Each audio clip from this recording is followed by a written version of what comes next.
السلام علیکم ورحمۃ اللہ. الحمدللہ وحدہ والصلاة والسلام علی من لا نبی بعدہ. بسم اللہ الرحمن الرحیم.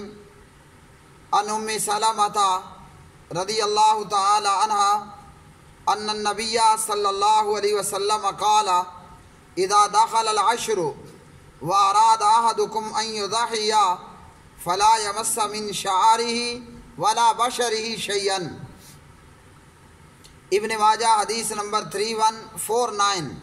صحیح مسلم حدیث نمبر 1977. ام المومنین سیدہ ام سلمہ رضی اللہ تعالی عنہ اس حدیث کی راویہ ہیں. پیارے نبی علیہ الصلاۃ والسلام نے فرمایا جب ذوالحجہ کا پہلا عشرہ شروع ہو جائے، یعنی ذوالحجہ کا چاند نظر آ جائے اور تم میں سے کوئی قربانی کا ارادہ رکھتا ہو، جس کے ذمے قربانی ہے اور اس نے قربانی رکھنی ہے، تو اسے چاہیے کہ اپنے بالوں یا اپنی جلد سے کسی چیز کو ہاتھ نہ لگائے. تو اس حدیث میں جناب نبی کریم علیہ السلام نے یہ بتلایا کہ جس شخص کا قربانی کرنے کا ارادہ ہے، جس کے ذمے قربانی ہے، اس نے قربانی کرنی ہے. تو ذوالحجہ کا چاند نظر آنے کے بعد وہ نہ بال کاٹے نہ ناخن وغیرہ صاف کرے. اور یہ پابندی ذوالحجہ کا مہینہ چاند نظر آنے کے بعد سے لے کر قربانی عید کے دن تک، قربانی کے دن تک ہے.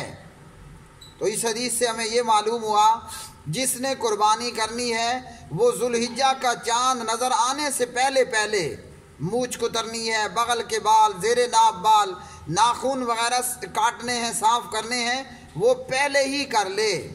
اور عید کے دن، قربانی کے دن تک پھر نہ وہ بال کاٹے نہ وہ ناخن کاٹے.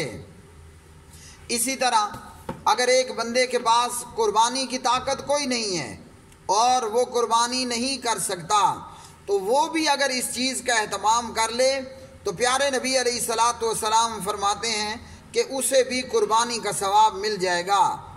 حضرت عبداللہ بن عمر بن عاص رضی اللہ تعالی عنہما اس حدیث کے راوی ہیں. حدیث ہے 2789 ابو داود کے اندر، اور یہ حسن درجے کی روایت ہے.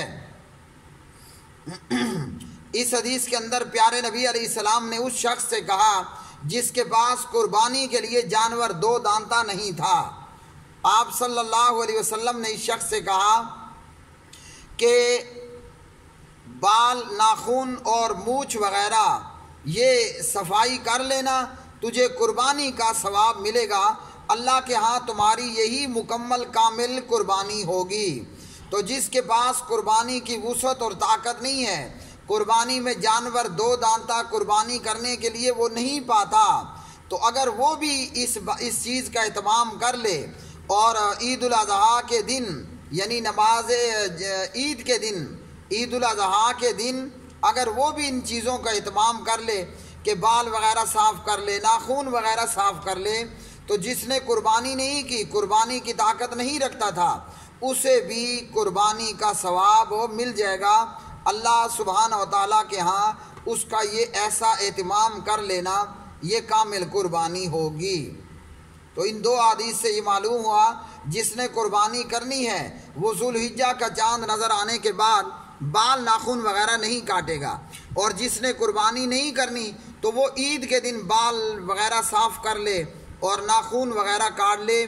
اللہ سبحانہ و تعالیٰ کے ہاں اس کی یہ کامل قربانی ہوگی. وآخر دعوانا ان الحمدللہ رب العالمین.